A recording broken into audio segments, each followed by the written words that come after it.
ಅವರಿಗೆ.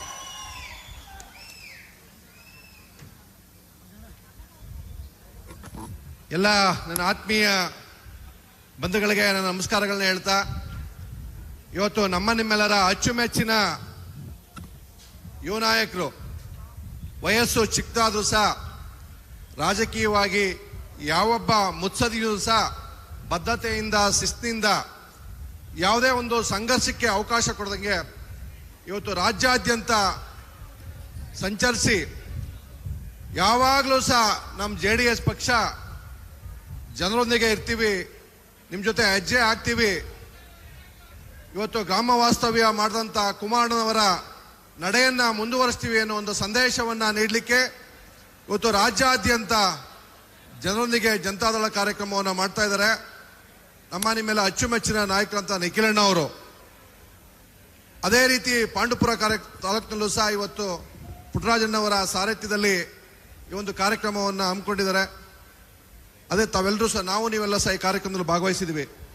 ಈ ಒಂದು ಕಾರ್ಯಕ್ರಮದಲ್ಲಿ ವೇದಿಕೆಯಲ್ಲಿ ಆಸೀನರಾಗಿರುವಂಥ ನಮ್ಮ ಅಚ್ಚುಮೆಚ್ಚಿನ ನಾಯಕರು, ನಮ್ಮ ಪಕ್ಷದ ಮಾಜಿ ಸಚಿವರು ಆದಂಥ ಪುಟ್ಟರಾಜಣ್ಣವರೇ, ಹಾಗೆಯೇ ನಮ್ಮ ಇನ್ನೋರ್ವ ಅಚ್ಚುಮೆಚ್ಚಿನ ನಾಯಕರು ಮಾಜಿ ಸಚಿವರು ಅಂತ ಹಾಗೆಯೇ ನಮ್ಮ ಪಕ್ಷದ ಜಿಲ್ಲಾಧ್ಯಕ್ಷ ಅಂತ ರಮೇಶ್ ಅಣ್ಣವರೇ, ತಮ್ಮನ್ನು ಕುರಿತು ಮಾತಾಡಿದಂಥ ನಮ್ಮ ಪಕ್ಷದ ಹಿರಿಯ ಮಾಜಿ ಶಾಸಕರು ಹಿರಿಯರು ಆದಂಥ ಅಂದಣ್ಣವರೇ, ಕೋರ್ ಕಮಿಟಿ ಅಧ್ಯಕ್ಷ ಅಂತ ಕೃಷ್ಣಾರೆಡ್ಡಿ ಸಾಹೇಬ್ರವರೇ, MLC ಅಂತ ಮಂಜಣ್ಣವರು ಇದ್ದಾರೆ, ರಾಮಚಂದ್ರ ಇದ್ದಾರೆ, ನನ್ನ ಆತ್ಮೀಯ ಮಿತ್ರ ಜಿಲ್ಲಾ ಯುವ ಘಟಕದ ಅಧ್ಯಕ್ಷ ಅಂತ ರವಿಯಣ್ಣ ಇದ್ದಾರೆ, ಹಾಗೆಯೇ ಪುಟ್ಟೇಗೌಡರು, ರಾಮೇಗೌಡರು, ವೇದಿಕೆ ಎಲ್ಲ ಆತ್ಮೀಯ ಬಂಧುಗಳೇ, ಇವತ್ತು ಜನಸಾಮಾನ್ಯರಿಗೆ ಸ್ಪಂದಿಸುವಂತ ಪಕ್ಷ ಏನಾರ ಇದ್ರೆ ಅದು JDS ಪಕ್ಷ ಅನ್ನೋದು ನಿಮ್ಗೆಲ್ರಿಗೂ ಸಹ ಗೊತ್ತಿರೋ ವಿಚಾರ. ಏನು ಜನರೊಂದಿಗೆ ಜನತಾದಳ ಕಾರ್ಯಕ್ರಮ ಮೊದಲನೇ ಹಂತದಲ್ಲಿ ಶುರು ಮಾಡಿದ್ರು, ಆ ಸಂದರ್ಭದಲ್ಲಿ ನಮ್ಮ ತಾಲೂಕಲ್ಲೂ ಸಹ ಈ ಒಂದು ಕಾರ್ಯಕ್ರಮವನ್ನು ಯಶಸ್ವಿಯಾಗಿ ಒಂದು ನಮ್ಮ ಎಲ್ಲ ಕಾರ್ಯಕರ್ತರು ಒಳಗೂಡಿ ನಿಖಿಲಣ್ಣವರ ಒಂದು ಸಾರಥ್ಯದಲ್ಲಿ ಕಾರ್ಯಕ್ರಮ ಮಾಡಿದ್ವಿ. ಜೊತೆಗೆ ನಾವು ನಿಖಿಲಣ್ಣ ಜೊತೆಲಿ ಚಿಕ್ಕಮಗಳೂರು ಜಿಲ್ಲೆಯ ಕಡೂರು ತಾಲೂಕು ಸಹ ಹೋಗಿದ್ವಿ. ಆ ಸಂದರ್ಭದಲ್ಲಿ ಅನೇಕ ಜನರು ಮಾತಾಡ್ತಿದ್ರು, JDS ಪಕ್ಷಕ್ಕೆ ಕೆಲವು ಜಿಲ್ಲೆಗಳಲ್ಲಿ ನೆಲೆನೇ ಇಲ್ಲ ಅನ್ನೋ ಮಾತನ್ನ ಹೇಳ್ತಾ ಇದ್ರು.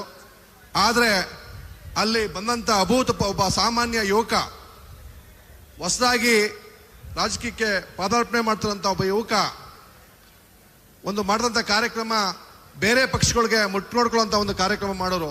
ಅದೇ ರೀತಿ ಇವತ್ತು ಪಾಂಡುಪುರದಲ್ಲೂ ಸಹ ತಾವೆಲ್ಲರೂ ಸಹ ತಮ್ಮೆಲ್ಲರ ಸಹಕಾರದಿಂದ, ಈ ಭಾಗದ ಎಲ್ಲ ಮುಖಂಡರ ಸಹಕಾರದಿಂದ ಒಂದು ಕಾರ್ಯಕ್ರಮ ಯಶಸ್ವಿಯಾಗಿ ನಡೀತಾ ಇದೆ. ನಮ್ಮ ಜಿಲ್ಲೆಯಲ್ಲಿ ಅಂದಾನಣ್ಣವ್ರು ಹೇಳಿದ್ರು ಮಾತಾಡ್ತಾ, ಕೇರ್ಪೇಟೆ ಒಂದು ಬಿಟ್ಟರೆ ಇನ್ನು ಬಾಕಿ ಕಡೆ ವ್ಯತ್ಯಾಸ ಆಗಿದೆ ಅಂತ. ನಾವು ಯಾರೂ ಸಹ ಧೃತಿಗೆಡೋದು ಬೇಡ. ನಮ್ಮೆಲ್ಲ ಸೀನಿಯರ್ ಲೀಡರ್ನ ನಾಯಕತ್ವದಲ್ಲಿ ನಮ್ಮ ಜಿಲ್ಲೆಯಲ್ಲಿ 7 ಸ್ಥಾನ ಗೆಲ್ಲಿಸೋದ್ರ ಮುಖಾಂತರ ಕುಮಾರಣ್ಣ ಮುಖ್ಯಮಂತ್ರಿ ಮಾಡಲಿಕ್ಕೆ ನಾವೆಲ್ಲರೂ ಸಹ ಪಣ ತೊಟ್ಟು ಕೆಲಸ ಮಾಡೋಣ ಅನ್ನೋ ಮಾತನ್ನ ಈ ಸಂದರ್ಭದಲ್ಲಿ ಹೇಳ್ತಾ, ಇವತ್ತು ದೇವೇಗೌಡ ಅಪ್ಪಾಜಿಯವರು ಅಂತ ಇಳು ವಯಸ್ಸಿನಲ್ಲೂ ಸಹ ನಮ್ಮ ಮಂಡ್ಯ ಜಿಲ್ಲೆಗೆ ಪ್ರತ್ಯಕ್ಷವಾಗಿ ಪರೋಕ್ಷವಾಗಿ ಎಲ್ಲ ರೀತಿಯಲ್ಲೂ ಸಹ ನಮ್ಮ ರೈತರ ಉಳಿವಿಗೆ ಸಹಕಾರ ಕೊಟ್ಟಿದ್ದಾರೆ. ಅವರ ಒಂದು ಕನಸನ್ನ ನೆನಸು ಮಾಡಲಿಕ್ಕೆ ನಿಮ್ಮೆಲ್ಲರ ಹೋರಾಟ ನಿರಂತರವಾಗಿ 2 ವರ್ಷ ಇರಬೇಕು, ಪಕ್ಷವ ಅಧಿಕಾರಿ ತರಲಿಕ್ಕೆ, ಕುಮಾರಣ್ಣನ ಮುಖ್ಯಮಂತ್ರಿ ಮಾಡಲಿಕ್ಕೆ ಅನ್ನೋ ಮಾತನ್ನ ಈ ಸಂದರ್ಭದಲ್ಲಿ ಹೇಳೋ ಮುಖಾಂತರ ಈ ಕಾರ್ಯಕ್ರಮಕ್ಕೆ ಕರೆಸಿ ನಾಲ್ಕು ಮಾತಾಡಲು ಅವಕಾಶ ಮಾಡಿಕೊಟ್ಟಂತ ತಮ್ಮೆಲ್ಲರಿಗೂ ಸಹ ಧನ್ಯವಾದ ಹೇಳಿ ನಾನು ಮಾತನ್ನ ಮುಗಿಸ್ತೀನಿ. ಜೈ ಹಿಂದ್, ಜೈ ಕರ್ನಾಟಕ, ಮತ್ತೆ ಜೈ JDS.